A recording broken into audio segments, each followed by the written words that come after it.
మీకు ఆనందించే భాగ్యం దేవుడు ఆలోచిస్తున్నాడు. మరి ఒకసారి మీ చర్చి చూడడానికి ఎలా వచ్చాను, నాకు అన్ని పాస్టర్లను చూడడానికి వచ్చాను. చాలా బాగుంది అనుకున్నాం, లోపల కూడా చూసి వెళ్ళి ఉన్నాం.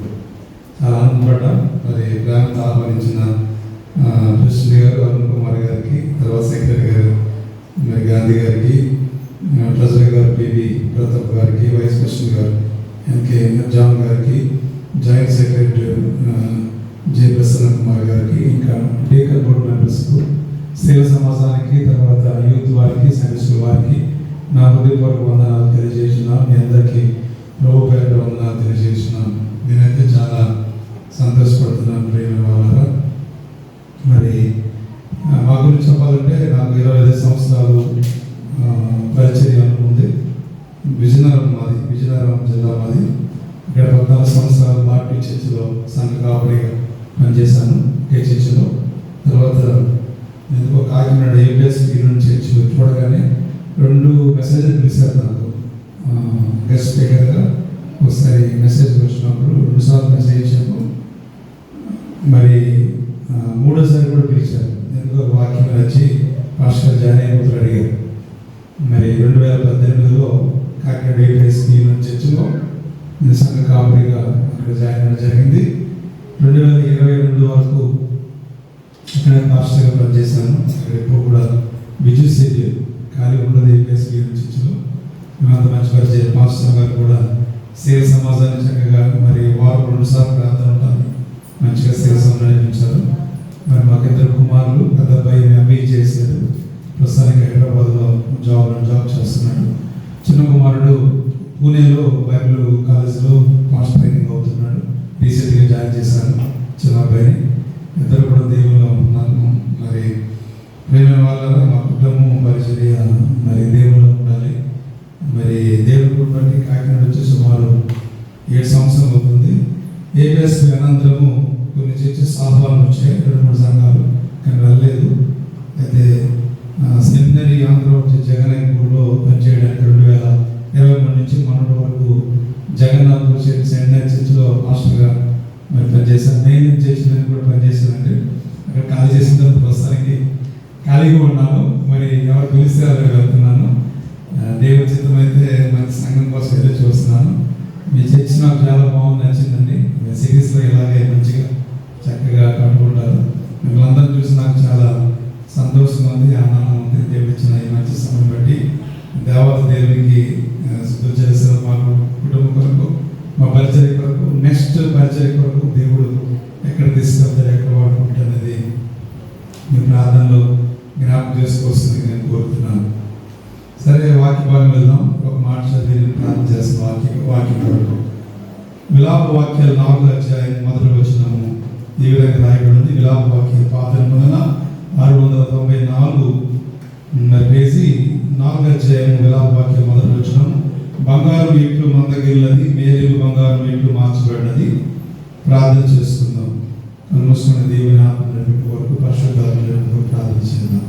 పరిశుద్ధుల తండ్రి, మహోన్నతుడా, గొప్ప దేవ, నేనైతే మల్పుడును తండ్రి, నన్ను జ్ఞాపకం చేసుకోండి. మరి ప్రభు నాకు ఇచ్చిన ఈ మంచి సమయం బట్టి వందనాలు. నేను బిడ్డలు మమ్మల్ని ఆహ్వానించిన సంఘ పెద్దలు, సంఘాన్ని బట్టి మీకు వందనాలు. సంఘానికి కావాల్సిన వర్తమానం మీరు అందించండి. పరిశుద్ధాత్మలో మీరే మాట్లాడే మీలో ఉన్న పరిశుద్ధాత్మను మాట్లాడిన తండ్రి మీరే మాట్లాడండి. సంఘానికి అవసరమైన హెచ్చరిక, ఆదరణ వాక్యం, ధైర్యపరిచే వాక్యం, బుద్ధిపడి వాక్యం అందించి వెనగల చెవులు గ్రహించి మనసు అందించి మీరే మాయం పొందమని యేసు నామములో అడిగి వేడుకుంటున్నాం తండ్రి. దేవుని వాక్యం సరస్వతిగా ఆలోచించవలసింది కోరుతున్నాను. మరి ఈరోజు అంశం ఏంటంటే గోల్డ్ గురించి, బంగారం. ఏ అంశం చెప్పండి? బంగారం. మరి వాక్యం విధంగా మనకు చరిత్రలో జరిగిన ఒక సంఘటన జ్ఞాపకం చేస్తాను. ద గ్రేట్ అలెగ్జాండర్ ప్రపంచ దేశాలు జయించాడు. అలెగ్జాండర్ ప్రపంచ దేశాలు జయించాడు యవన కాలంలో. మరి ప్రేమ ఒకసారి యెరూషలేము మీదకి యుద్ధం చేయడానికి దండెత్తి వచ్చాడు. యెరూషలేము మీద యుద్ధం చేయడానికి దండెత్తి వచ్చాడు. ఆ వస్తున్న సమయంలోనే ఆ విషయము దేవాలయంలో పనిచేస్తున్న ప్రధాన యాజకులకు తెలిసింది. తెలియగానే యాజకులు ఏం చేశారు? ప్రధాన యాజకులు తమ వస్త్రాలు ప్రధాన యాజకుల వస్త్రాలు ధరించుకొని యెరూషలేము బయటికి వెలుపలికి వెళ్ళి ఆ యొక్క మరి అలెగ్జాండర్ కొరకు ఎదురు చూస్తున్నారు. అలెగ్జాండర్ ఎదుర్కోవడానికి ప్రధాన యాజకులు పట్టణం వెలుపలికి వచ్చారు. ఈ విషయం తెలుసుకున్న అలెగ్జాండర్ ఏం చేశాడంటే గుర్రం దిగి మరి ప్రధాన యాజకులకు వస్తాడు. ప్రధాన యాజకులు రాగానే ప్రధాన యాజకులు వేసుకున్న వస్త్రధారణ చూసి నుదురు పైన 50 అని ఉంటుంది. ప్రధాన యాజకులు వస్త్రధారణలో నుదురు పైన 50, అదే యెహోవా పేరు చూడగానే తనను అణుచుకొని తగ్గించుకొని యుద్ధం చేయక అక్కడ ప్రధాన యాజకులు గౌరవించి సన్మానించి తిరిగి వెనక్కి వెళ్ళిపోయినట్లు చరిత్ర చెప్తుంది. ఈ ఎగ్జాంపుల్ ఎందుకు జ్ఞాపకం చేస్తుందంటే ప్రపంచ దేశాలు జయించిన గ్రేట్ అలెగ్జాండరే మరి ప్రధాన యాజకులు చూడగానే తర్వాత వారి నుదురు మీద ఉన్న యెహోవా అనే పేరు చూడగానే ఆయన పరిశుద్ధులను భయపడి యెరూషలేము పట్టణమే యుద్ధం చేయగా వెనక్కి వెళ్ళిపోయినట్లు చరిత్ర చెప్తుంది. ప్రియమైన దేవుడి బిడ్డలారా, అంటే మన దేవుడు ఎంత గొప్ప దేవుడు, ఎంత పరిశుద్ధుడు. అందుకే ఆయన బైబిల్లో చాలా పేర్లు ఉన్నాయి. అందులో ఆయన పరిశుద్ధుడు, ఎల్ సద్దాయ్, సర్వ శక్తిమంతుడు. దేవునికి స్తోత్రం కలుగును గాక. కనుక ఎవరైనా సరే ఆయన ఎదుట మోకరించవలసింది. ప్రతి వారిని మోకాలు యేసు నామంలో వంగవలసింది. ప్రపంచంలో ఎంత గొప్ప గొప్పవారైనా, ప్రైమ్ మినిస్టర్ అయినా, లేకపోతే చీఫ్ మినిస్టర్ అయినా, మహానుభావులు, ధనవంతులైన, గొప్పవారైనా ప్రతి ఒక్కరు యేసు నామంలో వంగవలసిందే. ఇంకా గ్రేట్ అలెగ్జాండర్ మరి ప్రధాన యాజకుల దగ్గర దేవుని పేరు చూడగా అణుచుకొని తను తగ్గించుకొని యుద్ధం చేయక వెనక్కి వెళ్ళిపోయినట్లు చరిత్ర చెప్తుంది. ప్రియమైన దేవుని బిడ్డలారా, మన జీవితంలో కూడా మనం దేవుని ఎదుట, దేవుని మందిరంలో, దేవుని సన్నిధిలో మనం తగ్గించుకోవాలి. మన ఎంతటి వారమైనా మనం తగ్గించుకుంటే మనం హెచ్చించబడతాం. తను తగ్గించుకున్నవాడు హెచ్చించబడతాడు, హెచ్చించుకున్నవాడు తగ్గించుకుంటాడు. బైబిల్ ఉంటుంది, ఆయన అహంకారులను అణగదొక్కుతాడు. దేవునికి పడనేమంటే అహంకారం, గర్వం. దేవుడి బిడ్డ తగ్గించు వారి యొక్క దీన మనసు గలవారి యొక్క దేవుడు నివాసం చేస్తుందని బైబిల్ రాయబడింది. ఏ కుటుంబం అయితే, ఏ క్రైస్తవులు అయితే దేవుని తగ్గించుకుంటారు, వారు బాగుంటారు, వారి కుటుంబాలు దేవుడు బాగుండేలాగా వారిని ఆశ్రయిస్తారు. సరే, వాక్య భాగం వెళ్దాం. చాలా జాగ్రత్తగా ఉన్నాను. ఈరోజు అంశం ఏంటంటే పిలాపు వాక్యాలు 4:1 చాలా మంచి అంశం. బంగారం ఎట్లు మందగిలినది, మేలిమి బంగారం ఎట్లు మార్చబడ్డది. ఈరోజు అంశం బంగారం. బంగారం అంటే అందరికి ఇష్టమే. లోహంలో మరి విలువైనది బంగారం. బంగారం అంటే అందరికి ఇష్టమే. ఈరోజు ప్రతి ఒక్కరు బంగారాన్ని కోరుకుంటారు. ప్రియమైన దేవుని బిడ్డలారా, ఇక్కడ ఇంగ్లీష్ బైబిల్లో how gold has became a dim, the most pure gold has a change. Hebrew Bible చూసినట్లయితే అర్థంలో బంగారం అనే పదానికి మేలిమి బంగారం లేకపోతే బహు శ్రేష్టమైన మేలిమి బంగారము అని రాయబడింది. ఈ మాట ఎందుకు మరి ఇర్మియా రాసి ఉన్నాడు? దానికి కారణం ఏంటంటే మేలిమి బంగారము, బంగారం ఎట్లు మందగిలినది, మేలిమి బంగారం ఎట్లు మార్చబడినది. బంగారం ఎప్పుడు కూడా అది మార్చబడదు. దాని రూపం వేరే, తన కాంతి వేరే. ప్రియమైన దేవుని బిడ్డలారా, ఎందుకు ఈ మాట చెప్తున్నాడంటే సియోను కుమార్తెలు యెరూషలేము పట్టణం దేవుని ప్రజలను బంగారంతో పోలుస్తున్నాడు. ఇక్కడ దేవుని ప్రజలను, యెరూషలేము పట్టణాన్ని బంగారంతో పోలుస్తున్నాడు. యెరూషలేము పట్టణం దేవుని పట్టణం, ఇశ్రాయేలు ప్రజలు దేవుని ప్రజలు ఏర్పాటు చేసుకున్న పట్టణం. ఈనాడు ప్రపంచంలో యెరూషలేము పట్టణం ఇశ్రాయేలు ఆశ్రయించబడ్డారు, దీవించబడ్డారు. ఏ టెక్నాలజీ రావాలన్నా ఇజ్రాయెల్ దేశం ద్వారా. ఇంకొక మరి ఆశ్చర్య విషయం ఏంటంటే సముద్రపు నీటిని మంచి నీరే మార్చే టెక్నాలజీ ఎవరిలో ఉందంటే ఇజ్రాయెల్ దేశం ఉంది. నోబెల్ బహుమతి పొందిన వాళ్ళు ఎక్కువ మంది ఇజ్రాయేలే. ప్రియమైన దేవుని బిడ్డలారా, ఏదైనా కనిపెట్టాలన్నా ఇజ్రాయెల్ కనిపెట్టగలరు. ప్రతి టెక్నాలజీ ఎక్కడ వస్తుంది? ఇజ్రాయెల్. దేవుడు ఇజ్రాయెల్ దేశాన్ని అంతగా దీవించాడు, అంతగా ఆశీర్వించాడు. కారణం ఏంటంటే అది దేవుని పట్టణం. అంతగా దేవుడు ఆశీర్వించాడు.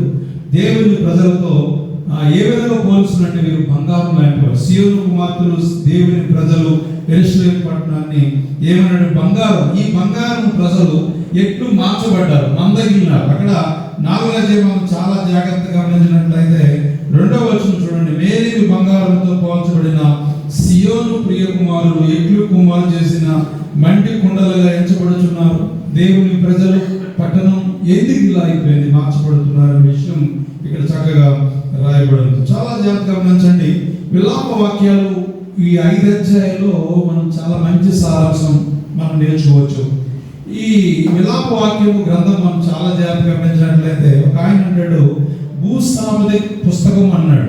అంటే అది అంతా చదివితే కన్నీటితో మరి యెరూషలేము పాడైపోయిన పరిస్థితి, మరి ఇజ్రాయేలు చెరకొన్న పరిస్థితి, రాజుల హతమైన పరిస్థితి, ఇర్మియా కల్లారా చూసి ప్రత్యక్ష సాక్ష్యం అన్నమాట, పతనమైన పట్టణాన్ని చూసి కోటలు, మరి యెరూషలేము యొక్క కోటలు కూల్చబడ్డాయి, దేవుని మందిరం మరి పాడు చేయబడింది, యెరూషలేము ప్రాకారాలు కూల్చబడ్డాయి, దేవుని ప్రజలు చెరకెళ్ళిపోతున్నారు, ఆ పట్టణం నాశనం చేసి ప్రత్యక్ష సాక్షి ఇర్మియా ఏడుస్తూ ఈ 5 అధ్యాయాలు చాలా మంచి విషయాలు రాయబడ్డాయి. అందులో ఏమంటున్నారంటే పట్టణాన్ని చూసి బంగారం లాంటి పట్టణము, బంగారం లాంటి ప్రజలు ఎలా అయిపోయారు, ఎలా మార్చబడ్డారు. ప్రియమైన దేవుని బిడ్డలారా, మన ఆత్మీయ జీవితాన్ని మనం ఒక్కోసారి పరిశీలన చేసుకోవాలి. మనం కూడా మన కుటుంబం కూడా దేవుడు బంగారంతో పోలుస్తున్నాడు. దేవుని ప్రజలు మనం ఎలా ఉన్నామనే విషయాన్ని ఒక్కసారి ఆలోచించవలసిన కోరుతున్నాను. విలాప వాక్యాలు 586 క్రీస్తు పూర్వం 586 సంవత్సరంలో రాయబడింది. ఇందులో 4 అధ్యాయాలు చూసినట్లయితే ఇశ్రాయేలు ఆ దుస్థితి, ఇశ్రాయేలు ముందు స్థితి, వారు కలిగిన ఆ దుస్థితిని చూసి బాధపడుతున్నాడు. 5వ అధ్యాయానికి వచ్చేసరికి 5వ అధ్యాయంలో దేవుని కృప కొరకు ప్రార్థన చేస్తున్నాడు. ప్రియమైన దేవుని బిడ్డలారా, బబులోనులో క్రీస్తు పూర్వం 586 బబులోను దేశం ఏం చేస్తుందంటే క్రీస్తు పూర్వం 586 ఆగస్టు 18 దండెత్తి యెరూషలేము పట్టణాన్ని పూర్తిగా ధ్వంసం చేసింది. క్రీస్తు పూర్వం 586 ఆగస్టు 18 తారీఖున బబులోను చక్రవర్తి వచ్చి యెరూషలేము దండెత్తి యెరూషలేము పట్టణాన్ని పూర్తిగా ధ్వంసం చేస్తున్నాడు. పట్టణం, దేవాలయం, రాజు కూడా ధ్వంసం చేయబడింది. భద్రతగా ఉన్న యెరూషలేము గోడలు కూడా పడగొట్టబడ్డారు. ప్రియమైన దేవుని బిడ్డలారా, ఇటు పరిస్థితుల్లో ఇర్మియా ఏం చేస్తాడంటే ఏడుస్తూ ఈ యొక్క పుస్తకాన్ని విలాప వాక్యాలు రాస్తున్నాడు. ఒక ఆయన అంటాడు యెరూషలేము పాడైన పరిస్థితి చూసి ఒక బైబిల్ పండితులు ఇలాగన్నాడు. ఎడ్విన్ ఆర్ దిల్ అనే ఆయన తన పుస్తకం రాశాడు. ఏంటి రాసి తెలుసా?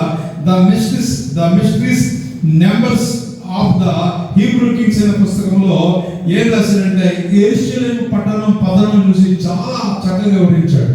మీరు ఆ పుస్తకం మనకు దొరకదు, కానీ ఆ యెరూషలేము పట్టణం గురించి పాడైన పరిస్థితి చూసి చాలా చాలా చాలా విషయాలు మరి రాసి ఉన్నాడు. ప్రియమైన దేవుని బిడ్డలారా, ఇంకొక ఆయన అన్నాడు జాన్ ఏ మార్టిన్ అనే బైబిల్ పండితుడు ఇలాగన్నాడు. ఏమన్నాడు తెలుసా? జాన్ ఏ మార్టిన్ అనే బైబిల్ పండితుడు ఈ విలాప వాక్యాల గురించి ఈ విధంగా మాట్లాడాడు. ద్వితీయోపదేశకాండం 28వ అధ్యాయంలో ఉన్న విషయాలు నెరవేర్పే యెరూషలేము పట్టణం నాశనం అన్నాడు. ఇందుకు ద్వితీయోపదేశకాండం 28వ అధ్యాయం ఏం రాయబడింది అంటే అక్కడ బ్లెస్సింగ్స్ అండ్ కర్సెస్ రాయబడింది. అంటే ఆశీర్వాదాలు, శాపాలు. అవునా కదా? మీరు ప్రేమ వాళ్ళు పాస్టర్ అంటారు ఇంటికి ఎప్పుడైనా సరే ఏ కార్యమైనా, పుట్టినరోజైనా, అది మరి తర్వాత పెళ్లి రోజైనా, లేకపోతే ఇంకా శుభకార్యమైనా, ఏ ప్రయాణమైనా ఎప్పుడు ద్వితీయోపదేశకాండం 28వ అధ్యాయం చదువుతారట పాస్టర్ గారు. అందులో ఏమన్నా చెప్పండి, బ్లెస్సింగ్స్ ఉన్నాయి. నీ పిల్లలు దీవించబడతారు, నీ పిండి, నీ గంప, ఇంకా నీ పంట, నీ ఇల్లు, నీ పిల్లలు, ఆ బ్లెస్సింగ్స్ అన్ని ఎందులో ఉన్నాయి చెప్పండి? ద్వితీయోపదేశకాండంలో 28వ అధ్యాయం ఉన్నాయి. అది చదివితే మన కుటుంబానికి, మన పిల్లలకు ఆశీర్వాదం పొందాలి. అయితే అందులో ద్వితీయోపదేశకాండం 28వ అధ్యాయం ఏమున్నాయి? బ్లెస్సింగ్స్, కర్సెస్ ఉన్నాయి. అంటే ఆశీర్వాదాలు, శాపాలు. అందుకే ఆ శాపాల గురించి మాట్లాడుతూ విలాప వాక్యాల గురించి అందులో జాన్ ఏ మార్టిన్ అనే బైబిల్ పండితుడు అన్నాడు, విలాప వాక్యాలు ద్వితీయోపదేశకాండము, విలాప వాక్యాలు ఉన్న విషయాలు ద్వితీయోపదేశకాండం 28వ అధ్యాయంలో ఉన్న విషయాలు నెరవేర్పు అన్నాడు. అంటే నువ్వు దేవుని మాట వినకపోతే వచ్చే నష్టాలేంటో ఆ సెకండ్ భాగం ఉంటుంది ద్వితీయోపదేశకాండం 28వ అధ్యాయంలో. నువ్వు వింటే వచ్చే ఆశీర్వాదాలు, నువ్వు లోబడితే వచ్చే ఆశీర్వాదాలు, దేవుని మాట విని అనుసరిస్తే వచ్చే ఆశీర్వాదాలు ఏంటో ద్వితీయోపదేశకాండం 28వ అధ్యాయం ఇంటికి చదువుకోండి. వినకపోతే వచ్చే నష్టాలు ఏంటో, ఆ ప్రమాదాలు ఏంటో అక్కడ కింద రాయబడింది. అందుకే యెరూషలేము పట్టణము మరి ఇశ్రాయేలు ప్రజలు 586 సంవత్సరం క్రీస్తు పూర్వము పట్టణం ధ్వంసం చేయబడింది, పాడు చేయబడింది. వారు ప్రేమించిన మందిరం, తర్వాత రాజులు ఆ కోట అంతా పాడు చేయబడింది. ఎందుకయ్యా ఈ దేవుని ప్రజలు కదంటే వారు దేవుని మాట వినలేదు. ఒకసారి మీకు చెప్తాను, చాలా జాగ్రత్తగా గమనించాలి. దేవుడు మనకి 2 విషయాలు ముందు ఉంచుతాడు. మొదటిది తెలుసా, మనందరూ మనం మారాలి. మనందరూ మనము మారాలి. నువ్వు మార్పు చెందాలి, నువ్వు దేవుడి దగ్గర రావాలి. ఆయన మారిస్తే ఎలా ఉంటుందంటే ఎలాగ ఉంటుంది. యెరూషలేము పట్టణము ఎలాగ నాశనం చేసి వారిని తిరిగి యెరూషలేము పట్టణానికి తీసుకొచ్చాడు. ఆయన కొడితే దెబ్బ వేరుకుంటుంది, ఆయన మారిస్తే ఇంకోలాగా ఉంటుంది. మరి దేవుడు యాకోబుని ఎలాగ మార్చాడంటే ఒక దెబ్బ కొట్టాడు. ఎక్కడ కొట్టాడు? తొడగొడి మీద. అవునంగా చెప్పండి. నువ్వు పరిగెడుతున్నావు, బాగా పరిగెడుతున్నావు, నువ్వు మారాలి. దేవుని ఆశీర్వాదం పొందాలని అది కాదు, నాకు లోపడాలి. నువ్వు పరిగెత్తకూడదు, నా చిత్తం నెరవేర్చాలని దేవుడు ఒక తొడగుడి మీద దెబ్బ కొట్టాడు. అవునా కదా? అప్పుడు పరిగెత్తడం మానేశాడు. వింటారా? అప్పుడు దేవుడు అతనిని, యాకోబుని దేవుడు ఎంతగా దీవించాడు. దేవునికి స్తోత్రం కలుగును గాక. అదండి, ఆయన మారిస్తే వాళ్ళు ఉంటుంది. మనంతరం మనం రూపాంతరం పొందాలి. మనంతరం రూపాంతరం పొందాలి. ఆయన మారిస్తే, ఆయన కలుగు చేసుకుంటే మరి పరిస్థితి వేరుగా ఉంటుంది. మరి యెషయా గ్రంథం నుంచి మలాకీ గ్రంథం వరకు ఏంటయ్యా పెద్ద ప్రవక్తలు, ఏంటయ్యా చిన్న ప్రవక్తలు అంటే, ఈ ప్రవక్తల గ్రంథాలంతా కూడా ఇజ్రాయెల్ మార్పు కొరకే. మారండి, మారండి, దేవుని వైపు మీరు తిరగండి. మరి ఎలా చెప్పండి? మారలేదు. యెషయా గ్రంథం మలాకీ గ్రంథం వరకు ఇజ్రాయెల్ పరిస్థితి మార్పు కొరకు మరి ప్రవక్తలు బోధించి ఎవరు మారలేదు. లాభం లేదని చెప్పి దేవుడు ఏం చేశాడు చెప్పండి? వారిని చెరకు పంపించాడు. చెరకు 70 సంవత్సరాలు పంపించిన తర్వాత మరలా బబులోను చెర నుండి నెహెమ్యా కాలంలో, ఇశ్రాయేలు కాలంలో ఏం చేసిన వల్ల యెరూషలేము పట్టణాన్ని దేవుడు తీసుకొచ్చాడు. దేవుడు తన ప్రజలను విడిచిపెట్టాడు. దేవుడు చూస్తున్నాడు. దేవునికి స్తోత్రం కలుగును గాక. ప్రియమైన దేవుని బిడ్డలారా, ఇంకా ద్వితోపదేశకాండం 8వ అధ్యాయంలో ఒక మంచి మాట ఉంటుంది. 2వ వచనం చదవండి. నీ దేవుడైనా యెహోవా మాట విని యెడల ఈ దీవెనలన్నీ నీ మీదకి వచ్చి నీకు ప్రాప్తించును. నీవు నీ దేవుడైన యెహోవా మాట విని యెడల, ఇంగ్లీష్ బైబిల్లో చూసినట్లయితే if you obey God's commandment, obey అన్న మాట ఉండదు. అంటే నువ్వు దేవుని మాటకు లోబడితే, దేవుని మాటకు నువ్వు లోబడితే. అవునా కదా? మొదటి వచ్చిన చూడండి ఏమి రాయబడిందో, నీ దేవుడిని యెహోవా మాట శ్రద్ధగా విని నేడు నీకు ఆజ్ఞాపించిన ఆయన ఆజ్ఞ అన్నిటినీ అనుసరించి నడిచిన యెడల నీ దేవుడైన యెహోవా భూమి మీద ఉన్న సమస్త జనుల కంటే నిన్ను హెచ్చించును. ఈనాడు ఎందుకు మనం దీవించబడట్లేదు? మన పిల్లలు బాగుపడట్లేదు. కారణం ఏంటి? ఈనాడు ప్రపంచంలో క్రైస్తవులు బాగా చర్చలు వెళ్ళిపోతుంది. మన భారతదేశంలో చర్చకు వచ్చేవారు చాలా మంది వస్తున్నారు. ఇది ఏమైపోయిందంటే ఒక అలవాటు అయిపోయింది, ఒక ఫ్యాషన్ అయిపోయింది చర్చకి రావడం. అందరూ దేవుడు మాట వింటున్నారా? అదే పుస్తకాలు దేవుడు మనకి ఇచ్చాడు. ఎంతమంది దేవుడి మాటను అంగీకరిస్తున్నారు? ఈనాడు మన కుటుంబాలు, మన పిల్లలు ఎందుకు బాగుండట్లేదు? కారణం ఏంటో తెలుసా? మనం దేవుడి మాటను అంగీకరించట్లేదు, అనుసరించట్లేదు. ఆయన ఆజ్ఞలను మనము ఏంటి నష్టాలు? నేను చెప్పని అవసరం లేదు. ఆ ద్వితోపదేశకాండం 2వ భాగం అంతా మీరు చదవండి. వినకపోతే వచ్చే నష్టాలు ఏంటో, ప్రమాదాలు ఏంటో, ఆ కసస్ ఏంటో మీకు రాయిపోతుంది అందులో. అందుకే జాన్ ఆయన ఏమనంటే, మార్క్ ఏమనంటే, ద్వితోపదేశకాండం 28వ అధ్యాయంలో దేవుని మాట వినకపోతే వచ్చే నష్టము, ఆ ప్రమాదం నెరవేర్పే విలాప వాక్యాల గ్రంథము. దాని అందుకే ఏడుపు గ్రంథము, విలాప వాక్యాల గ్రంథం. ఈ దినాలు మన జీవితంలో, మన కుటుంబాలు ఎందుకు ఏడుపు కన్నీరు? కొన్ని కుటుంబాలు ఎందుకు ఏడుపు కన్నీరు? ఎందుకు విలాపం? ఎందుకు మనం అలా ఉంటున్నాం? కారణం ఏమిటి అంటే, మన లోపములను, మన పరిస్థితులను, మన బలహీనతలను దేవుడిని అడగం. ఎప్పుడు ఆశీర్వాదం కావాలి. దేవుడు ఎవరంటాడు? నువ్వు దేవుని మాటకు లోబడుతున్నావా, అంగీకరిస్తున్నావా? దేవుడు అంటాడు, మన బంగారం లాంటి వారు దేవుడు అంటున్నాడు. మీరు రత్నం లాంటి వారు అలా చూడాలనుకుంటున్నాడు దేవుడు మనల్ని. కానీ బంగారంలో ఉండట్లేదు, మనం మారిపోతున్నాం. బంగారం ఎట్లు మందగిల్లది? బంగారం అంటే మీరు ఎలా మందగిల్లారు, ఎలా మంటి కుండలాగా అయిపోయారు, అది ఎలా మార్చబడింది. అక్కడ 3 మాటలు ఉన్నది. బంగారము, మేలు బంగారము, బహు శ్రేష్టమైన మేలు బంగారం. దేవుడు మనము అలాగా ఆయన ఏం చేస్తుందంటే పోలుస్తున్నాడు. ప్రియమైన దేవుని బిడ్డలారా, చాలా జాగ్రత్తగా గమనించండి. ముందుకు వెళ్తున్నాను.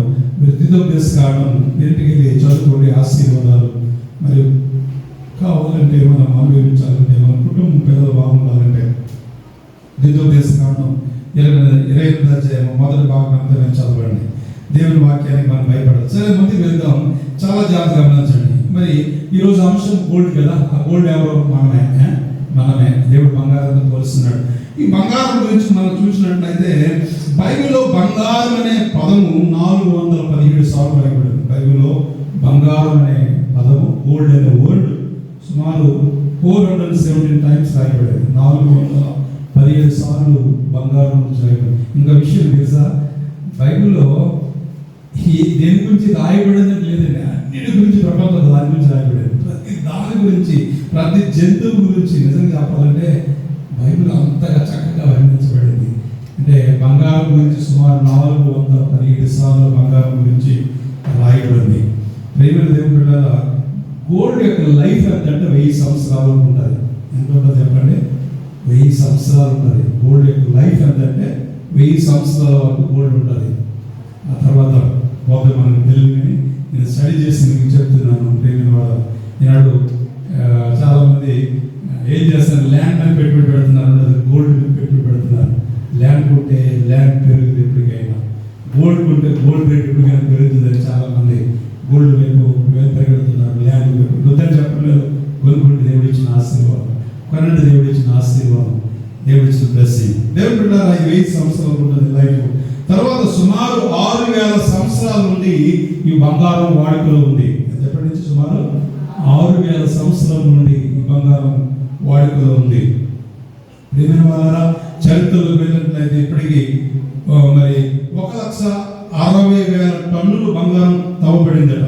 చరిత్రలోకి వెళ్తే బంగారం గురించి ఇప్పటి వరకు 1,60,000 టన్నులు బంగారము వాడకం ఉంది, త్రవ్వబడిందట. 1,60,000 టన్నులు బంగారం ఇప్పుడు వాడబడింది, త్రవ్వబడింది అనే విషయాన్ని నేను తెలియజేస్తుంటే బంగారానికి మనుషులు ఎంత విలువిస్తున్నారో సరే ఆలోచించవలసిందని నేను కోరుతున్నాను. సరే, ముందుకు వెళ్తున్నాను. చాలా బంగారం గురించి 3 పాయింట్లు మీకు చెప్తాను. మనమే బంగారం, దేవుని ప్రజలే బంగారంతో పోలుస్తున్నాడు, దేవుని పట్టణాన్ని బంగారంతో పోలుస్తున్నాడు. బంగారం లక్షణాలు, బంగారం ఎంత మరి ప్రాముఖ్యంలో బైబిల్ నుంచి ఒక 3 విషయాలు మీకు చెప్తాను. 3 విషయాలు. మొదటి, ఫస్ట్ థింగ్ జ్ఞాపకం చేస్తున్నాను, గోల్డ్ ఇస్ వెరీ వాల్యుబుల్. మొదటి, బంగారం చాలా విలువైనది. బంగారము చాలా విలువైనది. ప్రపంచంలో మనం చూసినట్లయితే ఎక్కువ బంగారము వేసుకుని ధరించే వారిలో చైనా దేశం మొదట్లో ఉంది, సెకండ్ ఇండియాలో ఉంది. ప్రేమ దేవుడు, ఫస్ట్ చైనా ఎక్కువ మంది బంగారాన్ని ధరించుకుంటారు, సెకండ్ ఇండియా. అలా ప్రపంచ దేశాల్లో చాలా మంది బంగారాన్ని కోరుకుంటారు, ధరించుకుంటారు. ముఖ్యంగా స్త్రీలు బంగారం అంటే చాలా ఇష్టం. మన గారు స్త్రీలకు బంగారం అంటే చాలా ఇష్టం. మా భారతదేశంలో కూడా భారతీయులు కూడా బంగారం అంటే చాలా ఇష్టపడతారు. ప్రేమైన బంగారం అంటే లోహంలో మరి విలువైనది గోల్డ్, బంగారం చాలా విలువైనది. ఎందుకు ఈ మాట చెప్తానంటే, దేవుడు బంగారంతో మనుషులను క్రైస్తవులు పోల్చాడంటే మనము కూడా విలువైన వారమే. ఒక మాట చెప్పాలంటే, బంగారం కంటే మనం విలువైన వారము. బంగారం కంటే విలువైన వారు. యేసు పుట్టినప్పుడు జ్ఞానులు ఏం చేశారు? బంగారం తీసుకొచ్చారు. బంగారాన్ని యేసు సభను అంటే అర్థం అంటే బంగారం లాంటి, అంటే బంగారం రాజును చూస్తున్నాను, బంగారం సమర్పించాను. ఆయన బంగారం అది మనం చెప్పండి, మనం కూడా బంగారం. దేవునికి స్తోత్రం కలుగునుగా. బంగారము చాలా చాలా విలువైన విషయాన్ని గుర్తు చేస్తున్నాను. ఎంత విలువైన వారు ఒక మాట మీకు చెప్తాను. చాలా ఒక వ్యక్తి యేసయ్యకి ప్రార్థన చేస్తున్నాడు. ప్రార్థన చేస్తూ, ప్రభువా నా జీవితం ఎంత విలువైనదో నేను తెలుసుకుంటున్నాను. ప్రార్థన చేస్తున్నాడు. ఇది ఒక స్టోరీ మాత్రమే. అప్పుడు దేవుడు మాట్లాడి ఒక రాయిని ఇచ్చాడు. ఏమిచ్చాడు? ఒక రాయి ఇచ్చి, ఈ రాయి ఎంత విలువైనదో తెలుసుకోమన్నాడు. ఈ వ్యక్తి ప్రార్థన చేసుకుంటూ రాయి తీసుకున్నాడు దేవుని దగ్గర. ఆ రాయి పట్టుకుంటూ వెళ్తున్నాడు. మొదటిగా ఎక్కడికి వెళ్ళాడంటే ఫ్రూట్స్ షాప్కి వెళ్ళాడు. ఫ్రూట్స్ షాప్కి వెళ్తే ఆ ఫ్రూట్స్ షాప్ అన్నాడు, నేను 10 కేజీలు ఫ్రూట్స్ ఇస్తాను ఈ రాయికి అన్నాడు. ఆ రాయి చూసి, ఈ రాయి ఎంత విలువ ఉంటుంది అడిగినప్పుడు, ఈ రాయి నీకు ఇచ్చి నీకు 10 కేజీస్ ఫ్రూట్స్ ఇస్తాను అన్నాడు. అక్కడి నుంచి ఏం చేసిండు? మళ్ళీ కిరాణా షాప్కి వచ్చాడు. ఎక్కడికి వచ్చాడు? కిరాణా షాప్. ఈ రాయి ఎంత విలువ ఉంటారు, ఎంత తీసుకుంటుంటే కిరాణా షాప్ అన్నాడు, మరి 10,000 ఇస్తామన్నాడు. ఎంత అన్నాడు? 10,000 ఇస్తామన్నాడు. నెక్స్ట్ ఏం చేసిండు? గోల్డ్ షాప్కి వెళ్ళాడు. గోల్డ్ షాప్కి వెళ్తే ఈ రాయి తీసుకుని ఎంత విలువైంది చెప్పండి అంటే అన్నాడు, నేను 1,00,000 రూపాయలు ఇస్తాను, ఈ రాయి ఇస్తావు అన్నాడు. తర్వాత వజ్రాల షాప్కి వెళ్ళాడు. ఈయన ఈ రాయి చూసి ఆ వజ్రాల షాప్ ఆయన బాగా పరిశీలన చేశాడు. పరిశీలన చేసి ఏమన్నాడంటే, ఈ రాయి నాకు ఇచ్చే 1,00,00,000 రూపాయలు ఇస్తున్నాడు. ఎంత ఇస్తున్నాడు? 1,00,00,000 రూపాయలు. అనుకున్నాడు, అబ్బా ఈ రాయి ఎంత విలువైనదో అనుకున్నాడు. అప్పుడు ప్రభు దగ్గరికి వచ్చాడు. అప్పుడు ప్రభు అంటాడు, నువ్వు ఈ రాయి 1,00,00,000 రూపాయల కన్నా విలువైంది, కానీ ఆ రాయి కన్నా నువ్వు విలువైన వాడు అన్నాడు. దేవునికి స్తోత్రం కలుగుగాక. ఈ రాయి 1,00,00,000 రూపాయలు వెళ్తే ఈ 1,00,00,000 కన్నా విలువైన వాడు నువ్వే, అంతకన్నా విలువైన వాడు నీవే అని చెప్పబడుతుంది. ప్రేమను దేవుని బిడ్డలారా, ఈ లోకంలో ఆస్తుల కన్నా, డబ్బు కన్నా, ఈ లోకంలో మరి ల్యాండ్స్ కన్నా, గృహాల కన్నా, మనకు కలిగిన వాటి కన్నా నేను అంటాను మన జీవితం చాలా విలువైనది. ఎంతమంది గమనిస్తారు? మన విలువైన వారు బైబిల్ చెప్తుంది. అందుకే ఎగ్జాంపుల్గా ప్రోడిగల్ సన్, తప్పిపోయిన కుమారుడిని చూసినట్లయితే మరి లోక 15వ అధ్యాయం మనకు చాలా జాగ్రత్త పరిశీలన చేసినట్లయితే ఒక తండ్రికి 2 కుమారుడు ఉన్నాడు. పెద్ద కుమారుడు ఎడుతున్నాడు, చిన్న కుమారుడు తప్పిపోయాడు. ఆంధ్రదేశం దూర ప్రాంతం వెళ్ళి మరి వ్యభిచారంలో, పాపములో మరి పడిపోయాడు. చెడ్డాసనాలకు బానిసైపోయాడు. ఆస్తి అంతా పాడు చేశాడు. తినడానికి తిండి లేదు. చివరికి పందులు తినే పొట్టు తినే పరిస్థితి వచ్చింది. అప్పుడు గుర్తొచ్చింది, నా తండ్రి ఇంటి అనేక మంది నివాసులు ఉన్నారు, పని వాళ్ళు ఉన్నారు. ఆయన బయలుదేరి అందరూ తెలుసు. తండ్రి కుమారుడు చూడగానే అంటే ఏం చేశాడు చెప్పండి? పరిగెత్తాడు. ఆ సామాన్ ఒక తల్లి కానీ ఒక తండ్రి కానీ మనం ఉంటే ఏం చేస్తాం? ఆస్తిని పాడు చేసిన వాడు ఆ మొక్కలు చూడని అంటాం. ఇక్కడ తండ్రి ఎంత ప్రేమ కలవాడు తెలుసా? కుమారుడు వస్తాను చెప్పగానే పరిగెత్తాడు, కౌగిలించుకున్నాడు. ఏం చేశాడు చెప్పండి? ముద్దు పెట్టుకున్నాడు. దేవునికి స్తోత్రం కలుగును గాక. ఎంత ఆ తండ్రి దేవునికి ఆ కుమారుడు అంటే మనమంటే ఎంత ఇష్టమో. పాడైపోయి చెడిపోయిన లోకంలో తిరిగిన మలిన వైపుల కుమారుడు చూసి కౌగిలించుకుని ముద్దు పెట్టుకొని మరి ఆ మురుకు వస్త్రాలను ముద్దు పెట్టుకున్నాడు, ఆ కంపు వస్త్రాలను ముద్దు పెట్టుకున్నాడు. అంటే ఆ తండ్రికి కుమారుడు అంటే ఎంత ప్రేమో. అందుకే బైబిల్ ఎంత ఘోర పాపినైనా ప్రేమించగల దేవుడు మన యేసయ్య. దేవునికి స్తోత్రం కలుగును గాక. ఈనాడు దొంగలు మార్చబడుతున్నారు, నరహంతులు మార్చబడుతున్నారు, నక్సలైట్లు మార్చబడుతున్నారు, పాపాత్మ మార్చబడుతుంది. ఎంత ప్రేమ! ఆయన ప్రేమను కలవగలమా? ఆంధ్రప్రదేశ్ కీర్తన 165 కీర్తన, ఎలాంటిదా యేసుని ప్రేమ. అమ్మా, ఆయన ప్రేమ వర్ణించగలమా? చెప్పండి, ఆయన ప్రేమ వర్ణించగలమా? ఎంత ప్రేమ! ఆయన ప్రేమ గురించి చెప్పినట్లయితే శాశ్వతమైన ప్రేమతో ఆయన ప్రేమించారు. ఆయన ప్రేమ హద్దులు లేవు. మనం ఎంత విలువైన వారు అంటే మనం దిగజారిపోతూ ఉంటే, మనం పడిపోతూ ఉంటే, వెనక్కి వెళ్ళిపోతూ ఉంటే, మనం ఆయన మాట వినకపోతూ ఉంటే మనం ఏం చేస్తుంటే మనం దగ్గరగా చేసుకుని నా ప్రియ కుమారుడు నా కుమార్తె మనల్ని క్షమిస్తూ ఆయన దగ్గరకు తీసుకుంటున్నాడు. ఎంత మంచి ప్రేమ! దేవుడు మంచి దేవుడు అండి. నిజంగా ఆ కుమారుడు చూసి కౌగులించి మురుకు వస్త్రాలతో ఉన్న కంపు కొడుతున్న కుమారుడు దగ్గర తీసుకుని కౌగులించుకుని ఏం చేశాడు చెప్పండి? ఎంత ప్రేమ! మొదటిగా ఏం చేశాడు? చెప్పులు పెట్టాడు. ఏం పెట్టాడు? చెప్పులు తొలగించి. అదే నాలో చెప్పులు ఉండేవో దాసులకి. దాసుడు చెప్పులు ధరించుకునేవారు కాదు, పేదవారు చెప్పులు ధరించుకునేవారు కాదు. అయితే ఇప్పుడు నువ్వు దాసుడు కాదు, నా కుమారుడివి. వాసుడు చెప్పడానికి చెప్పులు తొలగించి మొదటిగా దేవునికి మహిమ కలుగును గాక. ఏం పెట్టాడు? చెప్పులు. తర్వాత ఏం చేశాడు? వస్త్రం తీసుకొచ్చాడు. ఏం వస్త్రం చెప్పండి? ఏం వస్త్రం అది? ప్రశస్త వస్త్రం. అది అంటే మనం ఎంత విలువైన వారమో. చెడిపోయిన పాడైపోయిన కుమారుడు తిరిగి తండ్రి ఎదురు వచ్చిన మొదటిగా చెప్పులు తొలగించాడు. రెండోది గమనించినట్లయితే ఉపమానంలో ప్రశస్తమైన వస్త్రం. అంటే మనం ఎంత ప్రశస్తమైన వారమో, ఎంత గొప్ప వారమో. ఆ వస్త్రము ప్రియమైన దేవుని బిడ్డలారా, దేవుడిచ్చిన రక్షణ, దేవుడిచ్చిన కృప అని చెప్పుకోవచ్చు. మూడోది గమనం ఉంగరం. ఏమనిపించాడు? ఉంగరం. ఇప్పుడు పేదవారికి దాసులు ఉంగరాలు దేవుడు, నువ్వు నా కుమారుడివి గౌరవించడానికి ఏం చేశాడు చెప్పండి? ఉంగరము చేసి. తర్వాత ఏం చేశాడు చెప్పండి? విందు చేయించాడు. ఏం చేశాడు?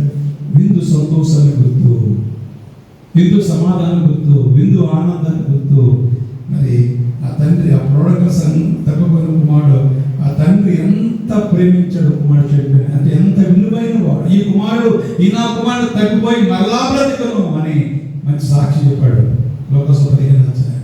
అంటే దీన్ని బట్టి మనకి ఏమర్థమవుతుంది, మనం ఎంత విలువైన వారు, మనం బంగారం లాంటి వారు. అలా బ్రతుకుతున్నా బంగారం మనకి ఎందుకు డిమ్ ఉంది, ఎందుకు మార్చబడుతున్నా బంగారంలో బ్రతుకుతున్నాము. పట్టణమా, దేవుని ప్రజల మీకు మందిరం ఉంది, ధర్మశాస్త్రం ఉంది, ఆజ్ఞలు ఉన్నాయి, కట్టలు ఉన్నాయి, సంవత్సరాల వరకు దేవుడు కనిపిస్తుంది. మీకు పట్టణం ఇచ్చాను, దేశం ఇచ్చాను, ప్రవక్తలు ఇచ్చాను, మందిరం ఇచ్చాను. మరి నా ఆజ్ఞ లేకుంటున్నారా? బంగారం అంటే వారు ఎందుకు మీరు మారిపోయారు అని ఇర్మియా ఏం చేస్తున్నాడు చెప్పండి, బాధపడుతున్నాడు. ఒక్కోసారి మన ఆత్మీయ స్థితిని ఒక పరిశీలన చేసుకోవాలి. క్రైస్తవులుగా చాలామంది 31 డిసెంబర్ వస్తుంది కదా, సాక్షి చెప్తుంటారు ఎక్కువ సంఘాలు. అది ప్రతి సంఘంలో కూడా ఈ సంవత్సరం దేవుడు ఏం చేశాడు, నేను దేవుడిని తప్పించి కాపాడాడు. అయితే ఈ సంవత్సరం అంతా నువ్వు ఎక్కడ పడిపోయావు, ఎక్కడ దిగజారిపోయావు, ఎక్కడ పాపం చేసావు, నీ ఆత్మీయ స్థితి ఇలా ఉంది ఎంతమంది చెప్పగలిగాను. నేను ఇలా ఎదిగాను, ఇలా బలపరచబడ్డాను, దేవుని ఆత్మీయ జీవితాన్ని ముందుకు నడిపించాడు ఎంతమంది చెప్పగలరు? ప్రియమైన క్రైస్తవులు ఒకసారి పరిశ్రమ చేయవలసింది కోరుతున్నాను. జకర్యా గ్రంథం 9వ అధ్యాయం 16-17 వచనాలు ఎవరైనా చదవండి. జకర్యా గ్రంథము మనం ఎలాంటి వారమో దేవుడు చూపిస్తున్నాడు. జకర్యా గ్రంథము చదవండి ఒకసారి. ఏం రాయబడిందో జకర్యా గ్రంథము 9వ అధ్యాయము 16-17 వచనాలు. నా జనులు యెహోవా దేశంలో కిరీటం నందలి ఎలా ఉన్నా చెప్పండి, కిరీటం నందలి రత్నాలతో పోలుస్తున్నాడు. మన చెప్పండి, రత్నం లాంటి వారు, బంగారం లాంటి వారు. దేవుడు తన బిడ్డలను అలాగే చూస్తున్నాడు. ఈనాడు చాలామంది బంగారం అంటే మా బంగారం అంటారు. పేరు బాగా పెట్టుకుని రాలబడతారు. మన బంగారం నిజమైన క్రైస్తవ దేవుని బిడ్డ బంగారం. కాబట్టి బంగారము చెప్పండి చాలా విలువైనది. మనం విలువైన వారు, మన దేవుని విలువైన వారు కనుక లోకంలో విలువైనది ఏదంటే మనమే. దేవుడు 6 దినాలు సృష్టించాడు, 6వ దినం మనం సృష్టించాడు. ఎందుకు అంటే సృష్టిలో మనమే విలువైన వారు. మనం లేకపోతే సృష్టి లేదండి, మనం లేకపోతే సృష్టి లేదు. డబ్బు ఎవరు క్రియేట్ చేశారు? డబ్బు, ఈ కరెన్సీ ఎవరు క్రియేట్ చేశారు చెప్పండి? ఎవరు క్రియేట్ చేశారు? మనమే. ఒక ఆయన అంటాడు, ఏమంటారు సార్, డబ్బు పాపజాతి అట. ఒక సీనియర్ లీడర్ ఏమంటుంటుంది, ఆయన పాపజాతి. డబ్బు మంచిదని చెప్పట్లేదు, దాన్ని సరిగా ఉపయోగించకపోతే చాలా ప్రమాదాలు దారితీస్తుంది. ధనము సమస్తమైన ఇటులకు కుటుంబాలు పాడు చేస్తుంది, క్రైస్తవులు పాడు చేస్తుంది, ఐక్యతను పాడు చేస్తుంది, సమాధానం పాడు చేస్తుంది, లోకాన్ని పాడు చేస్తుంది, జీవితాన్ని నాశనం చేస్తుంది. ఏంటంటే డబ్బు మనకు అవసరమే, కానీ దాన్ని సరైన విధంగా మనము ఉపయోగించుకోవాలి. అవునగా చెప్పండి. అన్నిటికన్నా విలువైన వారు లోకములో మనం విలువైన వారు ఎంతమంది గమనిస్తున్నారు? లోకములో మనం శాశ్వతమైన వారు ఎంతమంది గమనిస్తున్నారు? మనమే విలువైన వారు. కాబట్టి జీవితం చాలా చిన్నది. బైబిల్ అంటుంది మనిషి ఆయుష్ అని చెప్పండి 70 సంవత్సరాలు, అధిక బలం ఉండే 80 సంవత్సరాలు అనుకుంటున్నాను. ప్రభు నాకు ఈ సంవత్సరం 50 సంవత్సరాలు వచ్చింది, 50 సంవత్సరాలు నాకు. ఇంకా చాలా మంది అనుకుంటున్నాను మాస్టర్ ఇంకా చిన్న వయసులో ఉంది అంటారు. నేను అనుకుంటున్నాను ప్రభు ఇంకా ఎంతకాలం ఉందంటే ఇంకొకటి నా ఇయర్స్ లెక్క పెట్టుకుంటాను. నేను ఉన్న దినాలనేది సాక్షి బ్రతకాలి, ఎంతకాలం బ్రతుకుతాను. నీ కొరకు జీవించాలి, నీ కోసం పరిగెత్తాలి, ఇంకేమైనా చేయాలి ఒక సమర్పణ. ఎంతకాలం బ్రతుకుతాం? దేవుని దృష్టిలో 1000 సంవత్సరాలు ఒక రోజు అంట. చెప్పండి, 1000 సంవత్సరాలు ఒక రోజు అంట. మనకు 1000 సంవత్సరాలు అయితే దేవుడికి ఒక్క రోజు. బైబిల్లో ఎక్కువ కాలం బ్రతికిన వ్యక్తి ఉన్నాడు ఎవరు చెప్పండి? అయితే సార్ ఎందుకు బ్రతికాడు? 969 సంవత్సరాలు. ఒక మనిషికి ఆయుష్ ఇస్తే దుర్మార్గం చేసినాము, దేవుడు చెడ్డ పనులు చేసినాము, మనుషులు విర్రవేగినేమో అని సంవత్సరం ఇస్తే దేవుడు ఏం చేశాడు చెప్పండి? 70 నుంచి 80 సంవత్సరాలు చేస్తాడు దేవుడు. నీకు 5 సంవత్సరాలు అవసరం లేదు, నువ్వు మారాలి. అందుకే 90వ కీర్తనలో ఏమన్నాడు? నువ్వు మనుషులు మట్టిని మారుస్తున్నావు, నరులారా నువ్వు తిరిగి రండి అని దేవుడు ఆయుష్ తగ్గించుకొచ్చాడు. ఎందుకు తెలుసా? ఈ జీవితం చాలా చాలా చిన్నది. పరలోక జీవితం ఉన్నతమైనది, శాశ్వత లోకం, ఎల్లకాలం నిత్యం ఉండే జీవితం ఎంతమంది కోరుకుంటున్నారు? ఆ పరలోకం కొరకు మనం చాలా ఆశిస్తున్నాం. దేవునికి మహిమ కలుగును గాక. మన గురి, మన గమ్యం ఏంటి చెప్పండి? పరలోకం. మనము బంగారం లాంటి విలువైన వారు అని తన ఒకవేళ నీ జీవితంలో ఏమీ లేకపోయినా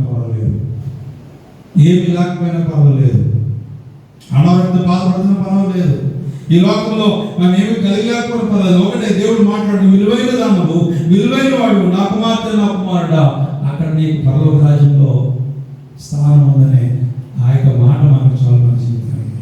సెకండ్ పాయింట్ జ్ఞాపకం చేస్తున్నాను, బంగారం చాలా విలువైనది. సెకండ్ ఏంటి తెలుసా? గోల్డ్ సైన్స్, అంటే బంగారము ప్రకాశించినది. రెండోది సెకండ్ పాయింట్, బంగారం లక్షణంలో మొదటిది విలువైనది, రెండోది చెప్పండి ప్రకాశించినది. అంటే మన బంగారం లాంటి వరకు మనం ఏం చేయాలి చెప్పండి? ప్రకాశించాలి. మత్తయి సువార్త 5:14-16 చూసినట్లయితే యేసు ప్రభువు తన బోధలో you are light of the world అన్నాడు. ఈ లోకమునకు ఏమన్నారు? వెలుగు. ఈ లోకమునకు వెలుగై ఉన్నారని దేవుడు చెప్తున్నాడు. ఈ లోకమునకు వెలుగై ఉన్నారు. బంగారం ఎట్లు మందగిల్లది, ప్రకాశించవలసిన మీరు, వెలిగినవలసిన మీరు ఎందుకు మందగిల్లారు? ఎందు మేలు బంగారం మార్చబడింది. బంగారం ఎప్పుడు కూడా తుప్పు పట్టదట, దాని ప్రకాశం ఎప్పుడు కూడా కోల్పోదు. రోడ్డు మనకి ఒరిజినల్ గోల్డ్ తేడా ఏంటంటే, డూప్లికేట్ రోడ్డు బట్టి ఏమవుతుందంటే తుప్పు పడుతుంది, ఏదైనా ప్రకాశాన్ని కోల్పోతుంది. కానీ ఒరిజినల్ గోల్డ్ మాత్రము ఎప్పుడు తుప్పు పట్టదు, తన లైఫ్ 1000 సంవత్సరాలు ఉంటుందట, అది ఎప్పుడు కూడా తన ప్రకాశాన్ని కోల్పోదు. క్రైస్తవులు మనం వెలిగించబడితే ఆ వెలుగు మనలో ఉంటే ఎక్కడికి వెళ్ళి ఎలా ఉండాలి చెప్పండి? వెలుగు సంబంధంగా అంటాం, ప్రకాశిస్తామంటే ఎక్కడున్నా కనుక మనం ప్రకాశించేవారిగా ఉండాలి. అందుకే దానియేలు గ్రంథం 12:3 ఎవరైనా చదవండి, ఒక మంచి మాట ఉంటుంది. దానియేలు గ్రంథం 12:3 ఎవరైనా చదవండి. బుద్ధిమంతులైతే ఆకాశ మండలంలోని జ్యోతులను పోలిన వారే అదండి ప్రకాశించుదురు, నీతి మార్గమును అనుసరించి నడుచుకున్నట్లు ఎవరు అనేకులను తిప్పుదురో వారు నక్షత్రం వలె నిరంతరము ప్రకాశించదు. అంటే బుద్ధిమంతులు ఆకాశ మండలంలోని జ్యోతులను పోలిన వారే ప్రకాశించి నీతి మార్గం అనుసరించి నడుచుకున్నట్లు ఎవరు అనేకులు తిప్పుదురో వారు నక్షత్రం నిరంతరం. అంటే మనం ప్రకాశించి అనేక మందిని వెలుగులోనికి మనము తీసుకురావాలి. ఒక దైవజనుడు చనిపోయారు, ప్రకాశ్ గంటేలా, మంచి దైవజనుడు, మనోన్నతుడు బోధించేవాడు. ప్రేమను మంచి దైవజనుడు చనిపోయాడు, ఆయన ఒక ప్రకాశించు దీపంలా చనిపోయాడు. తర్వాత పగడాల ప్రవీణ్ గారు, ఆయన కూడా చనిపోయారు. ఆయన బోధ వేరే, ఆయన ప్రీచింగ్ వేరే, నిజంగా ఆయన మాటలు వేరే. ప్రేమైన వల్ల ఎలాగా చాలా మంది మదర్ తెరెసా కానీ, తర్వాత ఈరోజు విలియం కెనడీ మన భారతదేశానికి వచ్చాడు. 1793 సంవత్సరంలో భారతదేశానికి వచ్చాడు. అప్పుడున్న సౌకర్యాలు తక్కువ, తన దేశాన్ని విడిచిపెట్టి మన భారతదేశానికి వచ్చాడు. సుమారు 7 సంవత్సరాల వరకు ఒక ఆత్మను రక్షించలేదు. ఈనాడు బైబిల్ ఉందంటే విలియం కెనడీ గారి 40 భాషల్లో బైబిల్ తర్జుమా చేయడం జరిగింది. తన పరిచయంలో కుమారుడు చనిపోయాడు, భార్య చనిపోయింది, అనేక ప్రతికూలమైన పరిస్థితులు ఎదుర్కొన్నాడు. మరి సిరపూర్ కాలేజ్ స్థాపించింది ఆయనే. గొప్ప మరి మార్పులు భారతదేశంలో తీసుకుని వచ్చాడు. అటువంటి గొప్ప దైవజనుడు మిషనరీ విలియం కెనడీ, ఆయన ఒక నక్షత్రం వలె భారతదేశంలో ప్రకాశించాడు. దేవునికి స్తోత్రం కలుగును గాక. మనం కూడా ప్రకాశించాలి. ఎప్పుడు బంగారు ఎప్పుడు కూడా తుప్పు పట్టదు, తన ప్రకాశాన్ని కోల్పోదు. మనం వెలిగించబడితే ఆ వెలుగు మనలో ఉంటే మనం ఏం చేయాలి? అనేక మందిని ప్రభు దగ్గరికి నడిపించగలగాలి. ఒక ఆత్మను సంపాదించాలి. ఎంత డబ్బు సంపాదించడం కాదు, కానీ మనం చేయవలసిన పని మన జీవితంలో ఒక ఆత్మ అయినా ప్రభు దగ్గరికి తీసుకునే విలువైంది. అదే కోట్ల కన్నా విలువైంది. ఎంతమంది ప్రభుత్వం నడిపిస్తున్నారని ఆలోచించవలసిందిగా నేను కోరుతున్నాను. ప్రేమ 2 పేతురు పత్రిక 1:19 ఎవరైనా చదవండి. 2 పేతురు పత్రిక 1:19 చదవండి. 2 పేతురు 1:19 మరియు ఇంతకంటే స్థిరమైన ప్రవచన వాక్యం అనుకున్నది, తెల్లవారి వేకు చుక్క మీ హృదయంలో ఉదయించే వరకు ఆ వాక్యము చీకటి గల చోటన వెలుగు నుంచి దీపమైనట్టున్నది, దాని యందు మీరు లక్ష్యించిన మీకు మేలు. ఏంటి? దేవుని వాక్యము చీకటిలో చోటున అది వెలుగునిస్తుంది. దేవుని వాక్యం మనం వెలిగించబడాలంటే, మనం వెలుగుగా ప్రకాశించాలంటే మనలో ఏముండాలి? వాక్యం ఉండాలి. బైబిల్ ఆలోచన వస్తున్నాయి. ఒకసారి అనిపిస్తుంది, డాక్టర్కి వెళ్ళగానే మనకి ఆ జ్వరం కానీ తలనొప్పి కానీ మనకున్న బలహీనత కానీ డాక్టర్కి వెళ్ళినప్పుడు డాక్టర్ చెప్తాడు ఏమో ఏం బలహీనత అయినప్పుడు డాక్టర్ ఏమో వెంటనే ఏం చేస్తారు? ప్రిస్క్రిప్షన్ రాసిస్తారు. చెప్పండి ఏ మందులు కావాలి ఆగండి అని చెప్పి బుక్స్ తెలియజేస్తారు. మనకు అనారోగ్యానికి బుక్స్ తిరిగేయడు, చూడడం. ఆ చూడగానే ఏం చేస్తారు? తలనొప్పికి, జ్వరానికి, లేకపోతే వాంతులకు, విరేచనకు వెంటనే మందు రాస్తాడు మెడిసిన్. ఈనాడు క్రైస్తవులు మనకు సమస్యలు వచ్చినప్పుడు బైబిల్ దగ్గర ఏ వాక్యం చదవాలి, ప్రయాణం ఏ వాక్యం చదవాలా, బాధలు వచ్చినప్పుడు ఏ వాక్యం చదవాలా, మన ఆత్మీయ జీవితంలో దిగజారినప్పుడు పడినప్పుడు ఏ వాక్యం చదవాలా, ఏ సందర్భంలో ఏ వాక్యం చదవాలా, బైబిల్లో ఏ వాక్యం ఏ సందర్భంలో చదవాలి. 66 పుస్తకాల్లో ఏ పుస్తకం ఎందుకు రాయబడింది, భక్తుల జీవితాలు ఏంటో మనం బాగా తెలుసుకోవాలి. ఎంతమంది వాక్యం చదువుతున్నారు? మన ఉదయంలో దేవుని వాక్యం ఉంటే మనం వెలిగించబడతాం. మీకు తెలుసు, భగత్ సింగ్ గారు ప్రపంచ దేశాల్లో 10,000 సంఘాలు స్థాపించాడు. ఎన్ని సంఘాలు? 10,000 సంఘాలు. ఆయన మార్చబడింది. మరి ఎలాగో మార్పు చెందాడంటే బైబిల్ ద్వారా. బైబిల్ అంతా కాల్చేశాడు. కాల్చేసిన తర్వాత ఈ అట్ట బాగుందని పట్టుకెళ్ళాడు ఇంటికి. ఏమన్నా అట్ట బాగుందని, ఈ అట్ట మీద ఏమని చెప్పండి? పరిశుద్ధ గ్రంథం. ఈ పరిశుద్ధనే ఆ మాట తన జీవితంలో మరి అది ఒక దినాన్ని చూడగానే పనిచేస్తుంది. పరిశుద్ధత అనే మాట బైబిల్ అంతా కాల్ చేసిన భగత్ సింగ్ గారు ఇష్టపడని నచ్చక ఎప్పుడైతే ఆ అట్ట చూసి ఆ అట్ట మీద బాగుందని ఉంచాడు, ఒకనొక సందర్భంలో ఆ పరిశుద్ధ గ్రంథంలో ఆ అట్ట మీద పరిశుద్ధత అనే మాట చూసి తన జీవితంలో మార్పు చెందాడు. దేవునికి స్తోత్రం కలుగును గాక. ప్రపంచంలో 10,000 సంఘాలు స్థాపించాడు. గొప్ప దైవజనుడు. అంటే దేవుని వాక్యం ఎంతమంది జీవితాలు వెలిగిస్తుంది. మనం వెలిగించబడాలంటే దేవుని వాక్యాన్ని బాగా చదవాలి. ప్రియమైన వారు ఎంతమంది చదువుతున్నారు? ఈనాడు మనం ప్రకాశించాలంటే, వెలుగున్న వాళ్ళంటే బంగారం ఎలాగా తుప్పుపడ్డదో దాని ప్రకాశాన్ని కోల్పోదో మనం విలువైన వారు లోపల ఏం చేయాలి? మనం ప్రకాశించేవారుగా మీరు బంగారం లాంటి వారు, మీరు తుప్పుపోకుండా మీరు ప్రకాశించాలని దేవుడు చెప్తున్నాడు. మత్తయి సువార్త 13వ అధ్యాయము 43వ వచనం ఒకసారి చూద్దాం. మత్తయి సువార్త 13వ అధ్యాయము 43వ వచనం ఒకసారి చూద్దాం. చదవండి, ఏం రాయబడి ఉందో. మత్తయి 13:43. అప్పుడు నీతిమంతులు తమ తండ్రి రాజ్యంలో ఎలా ఉంటారు? సూర్యుని వలె తేజరిల్లుదురు. చెవుగలవాడు వినుగాక.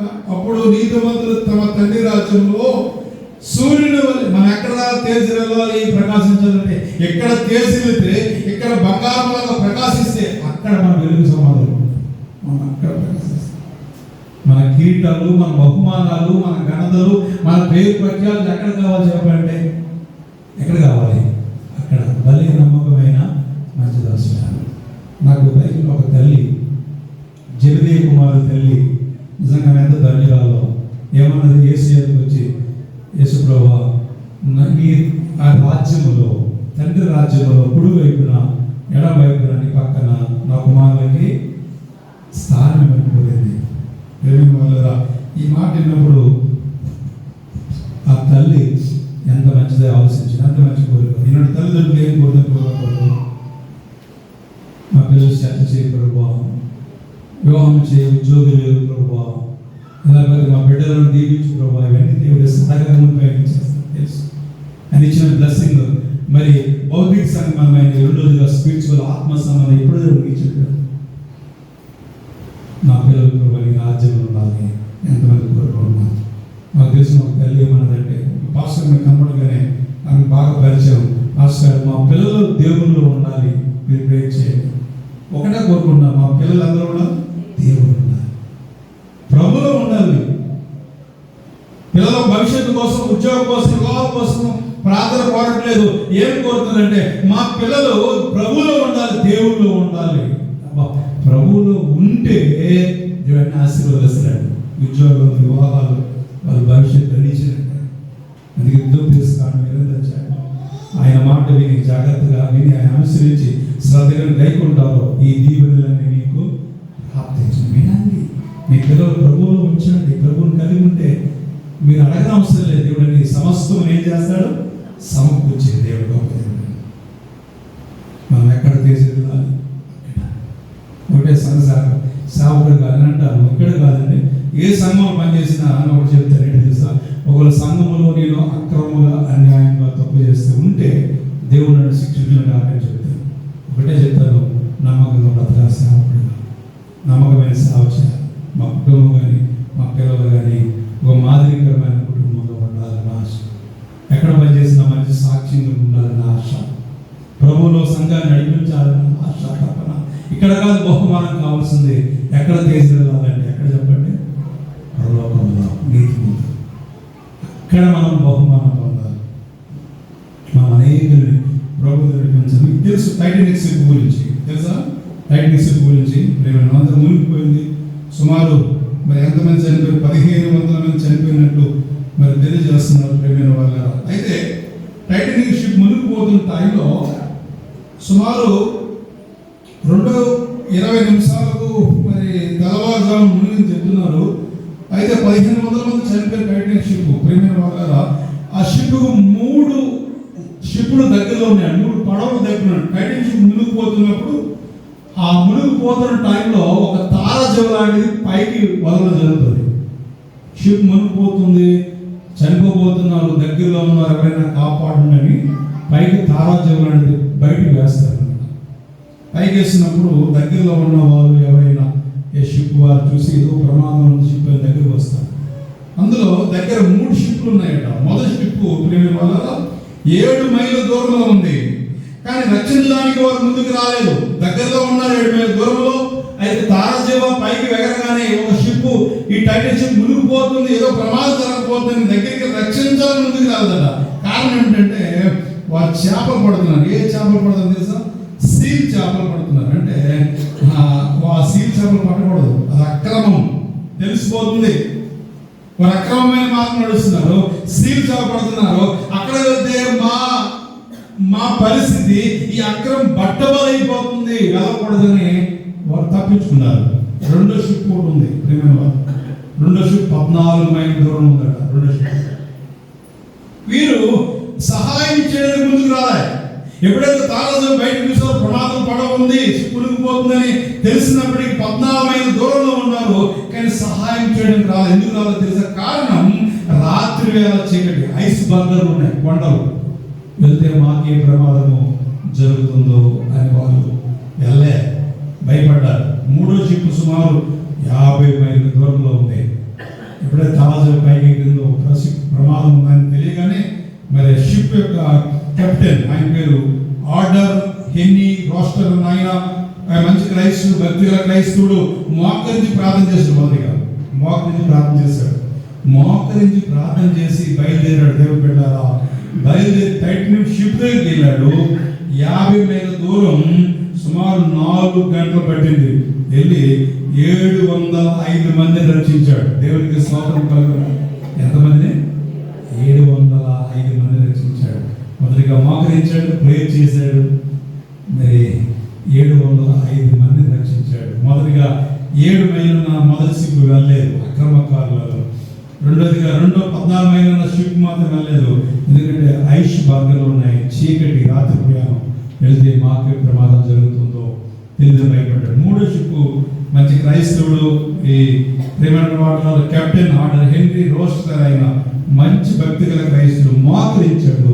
నశించిపోయిన ఆత్మల పట్ల ప్రేమ కలిగిన వాడు కనుక దూరమైనప్పటికీ రాత్రి సమయంలో మోకరించి ప్రార్థన చేసి వెళ్ళి 705 మందిని రక్షించాడు. అపాయం నుండి ప్రేమ వాళ్ళ.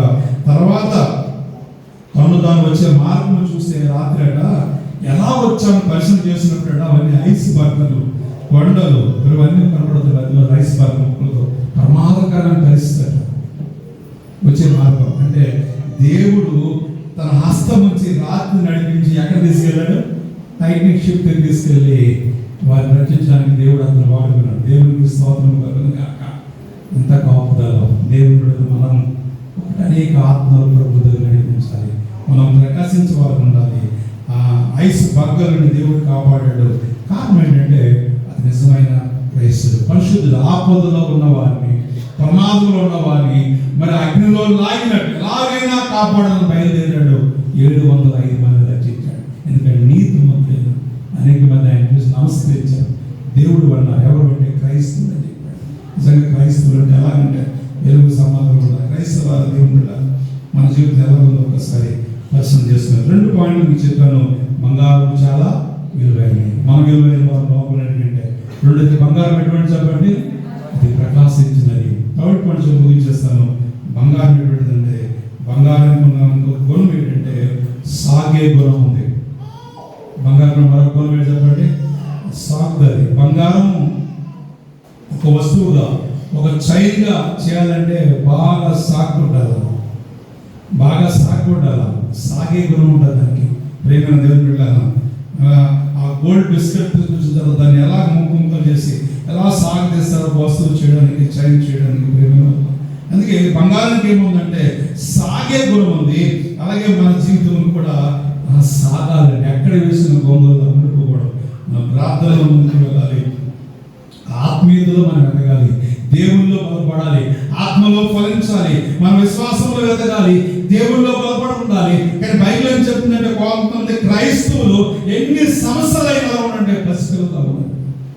మొదలుకొంది పత్రిక 3వ చూసినట్లయితే సంఘం ఎలా ఉందంటే ఎదగాలండి. కొంతమంది చెప్పుకుంటారు మా సంఘం అండి సెమినరీ చేసేది, మా సంఘం అండి 150 సంవత్సరాల సంఘం అండి.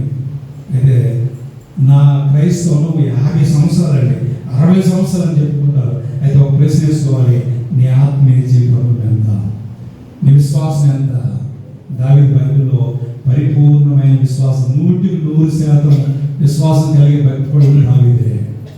భక్తి ఎలా ఉందో ఒకసారి ఆలోచించవలసిన కోరుతున్నాను.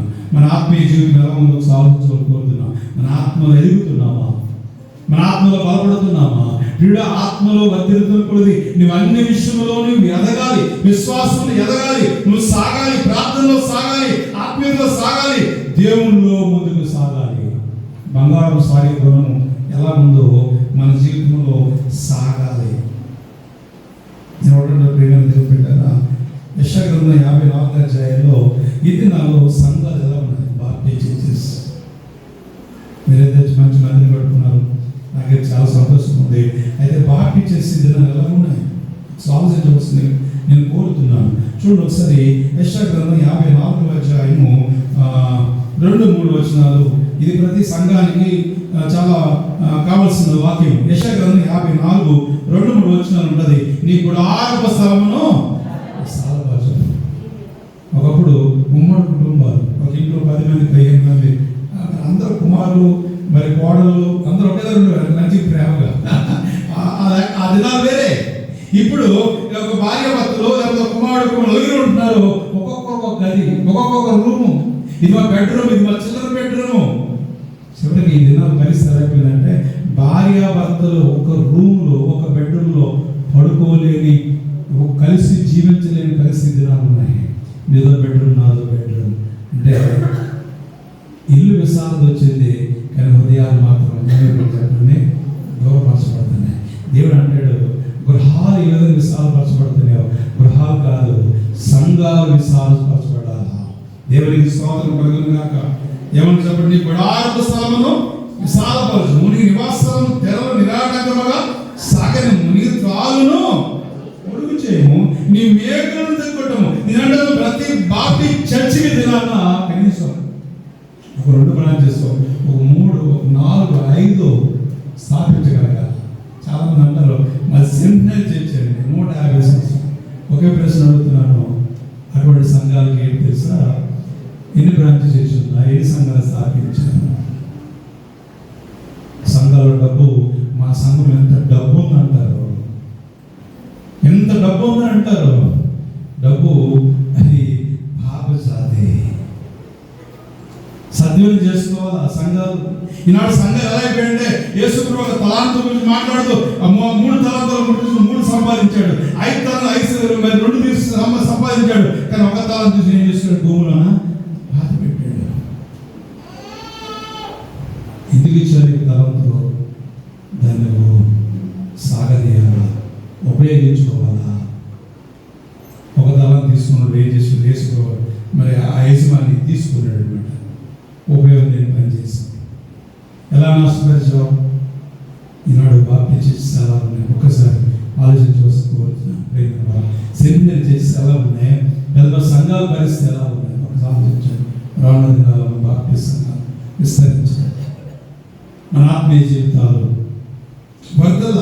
అందుకే యెషయా 54 ఏమన్నా చెప్పండి, 3వ వచనంలో కుడివైపునకు ఎడమవైపున నీవు వ్యాపించదు, నీ సంతానం అన్యజనుల దేశమున స్వాధీనపరచుకును, పాడినప్పటి నివాస స్థలంలో వచ్చింది. కాబట్టి బైబిల్ ఏమన్నాడంటే సాగాలి. ఎంతలో సాగుతున్నాం? ఇర్మియా సందేశం మీరు దేవుని వైపు తిరగండి, దేవుని తిరగండి. ఎందుకు వస్తున్నాను క్రైస్తవ దేవుని బిడ్డారా? ఈ వాక్యం చేసి మనం ముగించుకున్నాం. మన ఎదుగుతున్న దేవులాగా ఉన్నాం. విలాప వాక్యాలు 5వ అధ్యాయము చదువులు ఒకసారి 21వ వచనం. విలాప 5:22వ వచనం. యెహోవా నీవు మమ్మను నీ తట్టు తిప్పినలా మేము తిరిగేదము. పాడైపోయిన పరిస్థితి, బంగారం లాంటి పట్టణము, బంగారం అంటే ప్రజలు.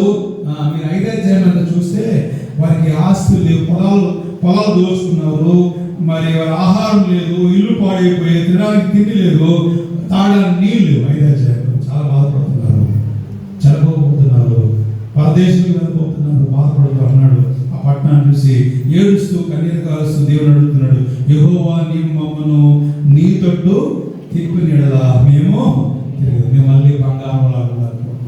తర్వాత కింద ఏంటండి, మా పూర్వ స్థితి మళ్ళా మాకు పూర్వస్థితి మాకు మళ్ళీ బంగారం లాగా బ్రతకాలి అటువంటి స్థితిని మరి ఇర్మియా ప్రార్థన చేస్తూ కన్నీరు కారుస్తున్నాడు. మన జీవితం ఎలా ఒకసారి ప్రశ్న చూపిస్తుంది. నేను కోరుతున్నాను 3 లక్షణాలు బంగారం చెప్పాను. బంగారం ఎట్లు మందగినది, మేలు బంగారం ఎట్లు మార్చబడింది, మంటి కుండలు ఎలా మార్చబడ్డారు, పెంకులుగా ఎలా మార్చబడ్డారు అంటే వాళ్ళలో ఉన్న పాపం, వాళ్ళలో ఉన్న అవిధేయత, దేవునికి లోబడకపోవడం, ఇదంతటి కారణము.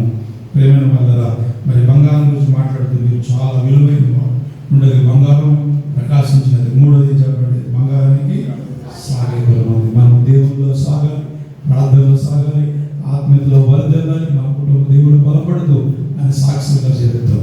దేవుడి మాటలను దీవించి ఆశ్రయించడం కాక అనే ప్రార్థన చేస్తున్న విషయం ప్రార్థన చేద్దాం.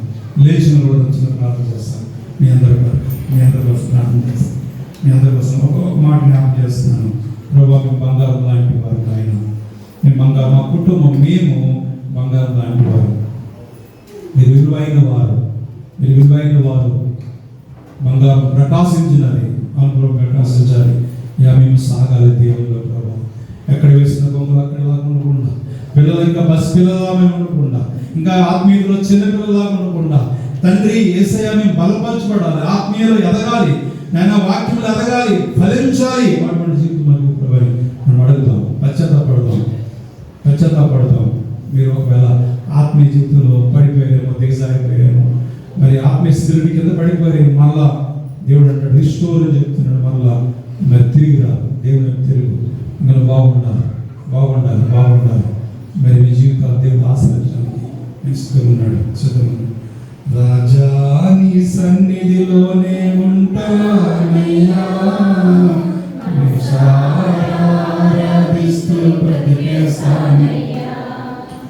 రాజా నీ సన్నిధిలోనే ఉంటానయ్యా,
తండ్రి, రక్షణ ఇచ్చావు ప్రభు. నేను మా విలువైన వారిగా చేశారు, మేము బంగారం లాగా జీవించాలి, విలువైన వారు ప్రకాశించాలా తండ్రి, లోకంలో వర్ధిల్లాల, ఎదగాల, సాగాల. అటువంటి జీవితం మాకు ఇవ్వండి. మీ మందకెళ్ళకుండా తండ్రి, మంటి పెంకుల కుండలో ఉండకుండా తండ్రి, మేము ప్రకాశించేవారుగా సాగేవారు ఉండులాగా సహాయం చేయాలి. ఎదురైన వాక్యం బలపరిచిన ఎవరైతే మేము బంగారం బ్రతుకుతాం తండ్రి అని అనుకుంటున్నారు, వారి జీవితంలో మంచి తీర్మానం ఇచ్చినందుకు వందనాలు చేస్తాం. ఎదురైన వాక్యం పెట్టి వందనాలు స్తుతులు చెల్లిస్తూ ప్రార్థన యేసుక్రీస్తు నామముపై అడిగి వేడుకుంటున్నాం తండ్రి. ఆమేన్. Thank you.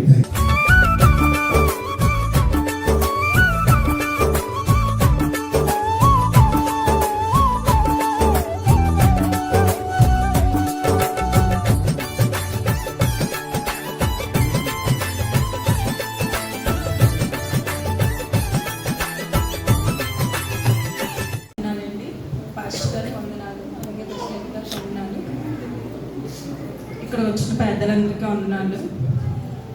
సాక్ష్యం ఎందుకు చెప్తున్నానంటే, మా ఆయన గారు ఏసీ మెకానిక్ అండి. ఆయన మేము అనుకుంటున్నాం షాప్ పెట్టాలి, నా మ్యారేజ్ అయిన ముందు నుంచి అనుకుంటున్నాం షాప్ పెట్టాలి అని. కానీ అమౌంట్ పట్టుకొని తిరిగినా సరే షాప్ పెట్టలేదు, ఎక్కడా కుదరలేదు. ఎందుకంటే చాలా రెంట్లు ఉన్నాయన్నారు.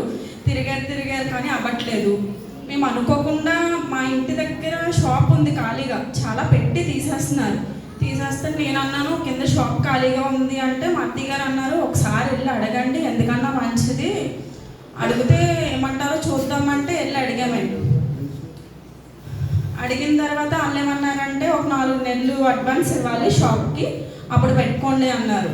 మేము వెళ్ళి అడిగితే ఏం లేదు, ఇస్తామండి, పైనే ఉంటానంటున్నారు కదా, మీకు చాలా బాగా రన్ అవుతుంది, తీసుకోండి పర్వాలేదు అంటే. మా అత్తయ్య గారు చాలా చాలా టెన్షన్ ఆవిడ. ఏంటి పిల్లోడు ఇలా ఏం పెట్టలేదు, షాప్ పెట్టట్లేదు, రిపేర్ ఇంట్లోనే చాలా చేసుకుండేవారు ఆయన. వెళ్ళి అడగగానే ఆయన కూడా ఓకే అనేసారు. వెంటనే షాప్ ఇలా ఇవ్వండి అమ్మా, మీకు అయితే పర్వాలేదు ఇస్తాము అని. ఒక్క రోజులో మేము అనుకోకుండా షాప్ పెట్టగలిగాం. అస్సలు మేము ఊహించలేదండి ఈ విధంగా షాప్ పెడతామని. దేవుడైతే మా ముందు నుండి చాలా మేలు చేశారు. అలాగే మా అత్తయ్య గారు చాలా బాధపడ్డారు తన కోసం. ఏంటి షాపు డబ్బులు పట్టుకొని తిరిగినప్పుడు ఏం పెట్టలేదు, అసలు ఏమవుతుంది ఏంటి అనుకుని ఆవిడ చాలా టెన్షన్ పడ్డారు.